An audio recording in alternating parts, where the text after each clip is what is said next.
एक बार की बात है। एक गुरु का एक शिष्य बहुत अधिक बोलने की आदत से परेशान रहता था। वह जब भी किसी से मिलने के बाद अपने दोस्तों के सामने उस व्यक्ति के बारे में अपने विचार देना शुरू कर देता, चाहे कोई उससे पूछे या नहीं। वह अपने आसपास की लगभग हर चीज़ के बारे में, आश्रम में रहने वाले लगभग हर छात्र और शिक्षक के बारे में अपनी राय बताता। उसकी अपनी सकारात्मक या नकारात्मक राय थी, जिसे वह बिना सोचे समझे लोगों के सामने रख देता। जब भी आश्रम में रहने वाला कोई अन्य छात्र उसके पास कोई समस्या लेकर आता, तो वह उसकी पूरी बात सुने बिना उसे सलाह देना शुरू कर देता। वह अक्सर अपने दोस्तों से कहता रहता कि तुम इस काम को ऐसे करो, वह काम ऐसे ही करना चाहिए। उसे अपने आसपास की चीज़ों के बारे में जो भी आधा अधूरा ज्ञान था, वह बीच बीच में गपशप के दौरान बात करके उस ज्ञान का ढोंग करता था। उसकी इन्हीं हरकतों के कारण आश्रम के सभी छात्र और शिक्षक उसे कभी गंभीरता से नहीं लेते। अक्सर उसके साथ पढ़ने वाले छात्र उससे दूर रहने की कोशिश करते थे, क्योंकि वह उन्हें बिना बात पर सलाह देता। कोई नहीं चाहता था कि वह उसका दोस्त बने। हर कोई उससे दूर रहना पसंद करता था, और अक्सर आश्रम में रहने वाले अन्य छात्र उसकी पीठ पीछे उसकी इन आदतों के लिए उसका मजाक भी उड़ाते थे। वह लड़का खुद भी जानता था कि उसके बहुत बोलने की आदत के कारण उसे कोई पसंद नहीं करता था। वह भी अपनी इस आदत को बदलना चाहता था, लेकिन चाहकर भी हर बात में अपनी राय देने की आदत को वह छोड़ नहीं पाता था। एक दिन वह अपने गुरु के पास गया और अपनी सारी समस्या अपने गुरु को बताई। गुरु ने कहा, बेटा, वही व्यक्ति ज़रूरत से अधिक बोलता है जो सोचता है कि वह सब कुछ जानता है। ऐसा व्यक्ति जो मानता है कि वह बहुत कम जानता है और अभी भी बहुत कुछ सीखना बाकी है, वह कभी भी अधिक नहीं बोलता और ना ही किसी को अपनी राय देता है। तो पहले अपने अंदर से यह अभिमान दूर करो कि तुम सब कुछ जानते हो। शिष्य ने गुरु के सामने सिर झुकाया। गुरु ने कहा, बेटा, एक दिन में आपकी बहुत ज़्यादा बात करने की आदत एकदम से ख़त्म नहीं होगी। आपको धीरे धीरे अपने अंदर से ये आदत ख़त्म करनी होगी। लेकिन मैं तुम्हें यह ज़रूर बता सकता हूँ कि तुम्हें किन मौक़ों पर चुप रहना चाहिए, ताकि तुम खुद को दुखी होने और किसी बड़ी परेशानी में पड़ने से बच सको। शिष्य ने गुरु की बात से सहमत होते हुए हाँ में सिर हिलाया।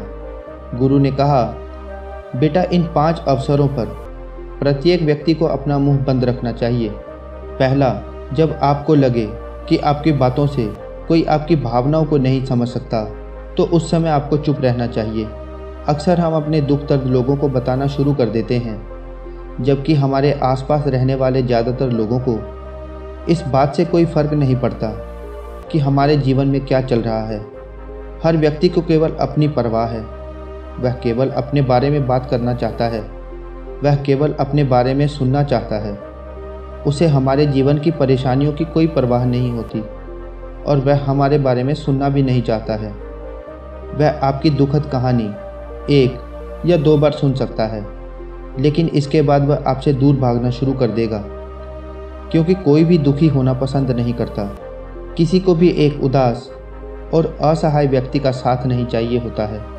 इसलिए अपने कुछ करीबी दोस्तों और परिवार के अलावा किसी को भी अपनी परेशानी कभी ना बताएं, क्योंकि वे अक्सर आपकी बातों को समझने के बजाय उनका मजाक उड़ाते हैं।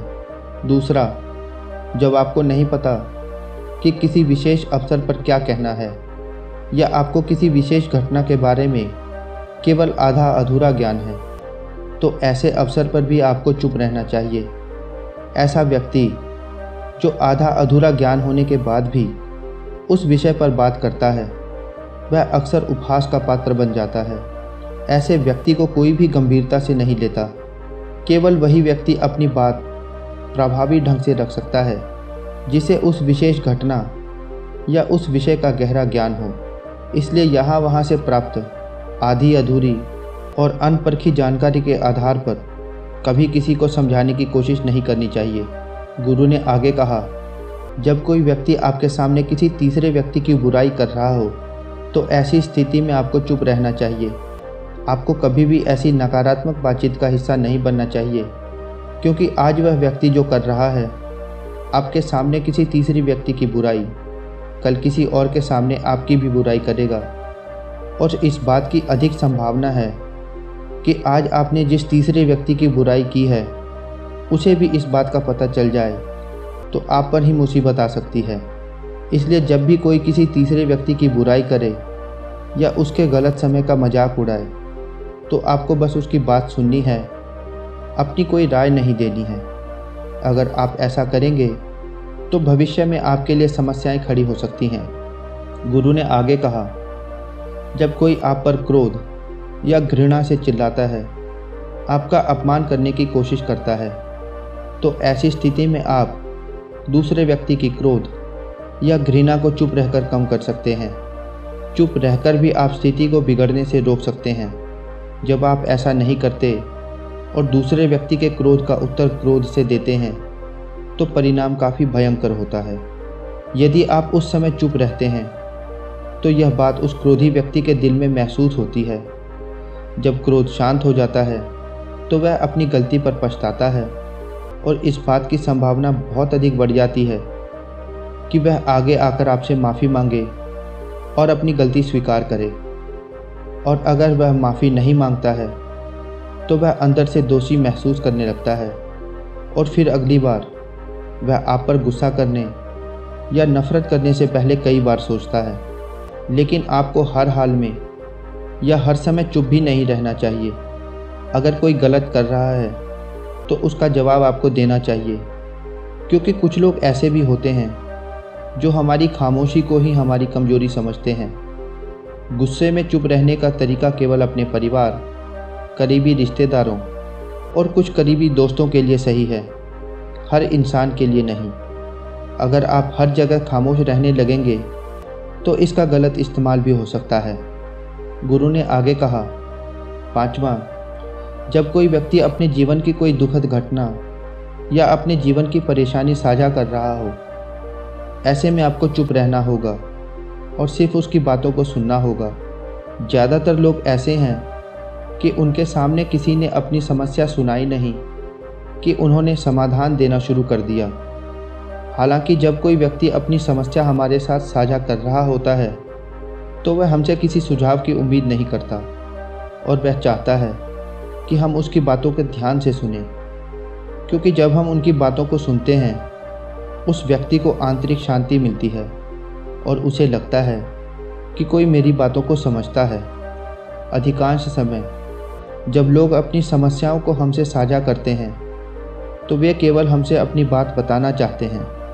वे हमसे किसी भी प्रकार की सलाह नहीं चाहते, क्योंकि वे पहले से ही सभी तरह की सलाह जानते हैं जो हम उन्हें देने जा रहे हैं। मुसीबत के समय किसी व्यक्ति को सांत्वना देने का सबसे अच्छा तरीका उस व्यक्ति की बात को ध्यान से सुनना है। जब हम बिना ध्यान दिए लोगों की बातों को ध्यान से सुनते हैं, बिना किसी सलाह के, तब उनकी आंखों में हमारे लिए सम्मान और स्नेह का भाव पैदा हो जाता है।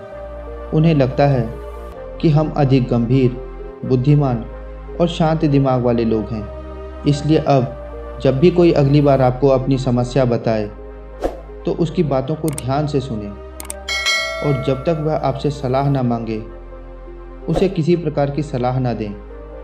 गुरु ने कहा, मेरी एक बात हमेशा याद रखना, जब आप कम बोलते हैं तो लोग आपकी ओर अधिक आकर्षित होते हैं कि आप कौन हैं और आप क्या सोचते हैं। शिष्य ने हाँ में सिर हिलाया। शिष्य अब गुरु के शब्दों को समझ गया था कि किन परिस्थितियों में उसे चुप रहना चाहिए। उसने यह भी सीखा था कि कम बोलने से वह आश्रम में अपनी प्रतिष्ठा वापस पा सकता है। उसने गुरु को धन्यवाद दिया और वहाँ से चला गया। दोस्तों, ये कहानी आपको कैसी लगी कृपया कमेंट बॉक्स में ज़रूर बताएं और आपने अपना कीमती समय दिया, इसके लिए आपका बहुत बहुत धन्यवाद।